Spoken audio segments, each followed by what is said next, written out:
Hey folks, Justin Sommer from Sommer Outdoors with your weekly report. So let's get right into it here. A lot of stuff to cover this week. Start off with the Fox Masters Tournament. It's their 30th annual fishing contest.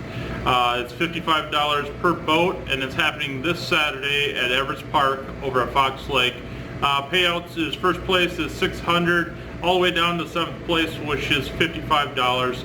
There's a few other prizes they have going other than money. Make sure to come in and sign up for that, or get a hold of Fox Lake and get into that tournament.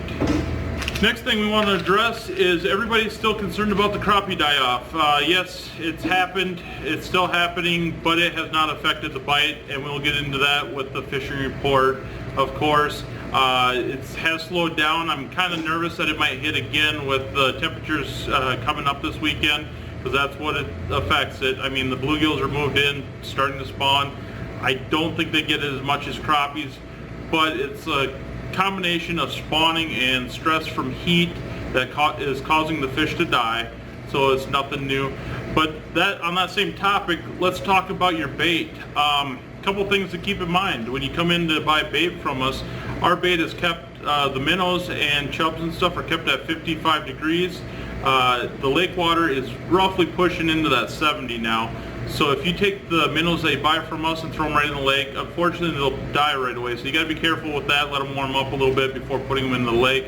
A couple things I do tell people to do to save their bait is have an insulated bucket. Basically, if you take water bottle after you drink the good water and just fill it with tap water, and then freeze those bottles and throw them in, it'll keep your water cool enough and keep those minnows alive for the day. At the end of the day, just throw them in the fridge, keep them cool. On the same aspect, leeches and night crawlers, keep them out of that sun, keep them in a nice cooler with some ice. It'll keep them fresh, ready to go for the day. Another event happening this Saturday is the Fairmont area triathlon. It's going to be held down at Gomsrud Park.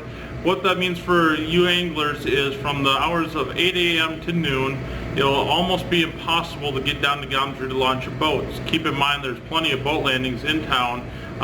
Sisseton down at Ward's Park, up on the north side of George. You have Amber Lake. There's lots of ways to get your boat into the lakes other than Gomsrud. So just kind of keep that in mind so you're not throwing off when you show up here and they have it barricaded off for the bicyclists and the triathlon personnel. Another thing that happened this week is with the licenses for non-resident, the DNR changed how the license prints out. Please be aware of this. When you come in and get a non-resident license, you'll have an extra piece of paper attached to that that will need to be signed and carried with it. What that paper states is basically that you understand and will abide by Minnesota regulations on the invasive species. Pulling your plug on your boat, basically, is just kind of their way of giving you a warning. You know, we're trying to keep these lakes clean of those invasive species, and it's just one step that they're taking to prevent that. Alright, before we end this, let's talk about the last topic I have before getting into the fishing report. This weekend is Take a Kid Fishing, which what that is if you take a kid out fishing, you don't need a fishing license this week. Basically, if you're fishing with a kid under 16 and you do not have a resident fishing license, you are allowed to fish as long as you're fishing or taking a kid fishing. So it's a way to get out there and enjoy the day. So let's get right into that fishing report. Alright, for this week's fishing report, what I have for you guys is pretty much the same as last week, just upgraded a little bit more. If you're looking for those panfish, those crappies, and now the bluegills are starting to hit. They're moving up shallow, getting ready to spawn.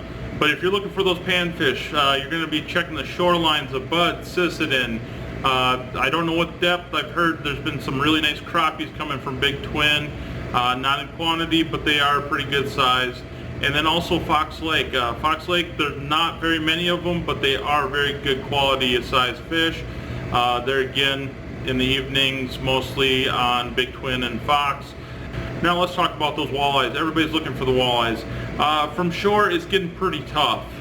You're going to be looking, your best shot for walleyes from shore is either evening bite or try and Tuttle Lake. It's kind of slowing down at Tuttle, but you can once in a while still pull a couple out of there. Hull Lake, Fox, Big Twin, A lot of those lakes, they're trolling for them, using crankbaits or else a live bait rig, pulling leeches or a half a crawler, just trying to slow presentation, trying to get up on some of those walleyes. I've heard a little bit about cedar also. A lot of guys are going up there using some floating wraps and the little husky jerk wraps. They're running about the perfect depth for them. They have that noise for that dirty water. So they're picking up a couple walleyes up there. There again, it's not great quantities, but at least if you're going to go for walleyes, that's your best shot at them for this week. Now pike is normally not a fish that we have a quantity of, but they are pulling a couple of them up on Cedar and also Perch Lake yet. There again, it's not going to be a fast bite, but if that's what you're looking for, that's going to be your best options for that fish. Now bass, largemouth bass fishermen, if you're looking for those bass, now's the time to get out there. They're starting to smack pretty good. A lot of guys are throwing jigs, black and blue in color, pumpkin color. They're working the docks. They're starting to work the docks. It's slowly moving up there. There's not the big push for the bass yet, but you can still get some really nice fish. Bud Lake, Bass, and Lure Lake is where you're going to be heading for those bass. Anyhow, that's what I have for you for this week. I know it's a little bit shorter video, but I can only tell you what's happening. I don't want to make up anything. So until next week, stay tuned. Thanks.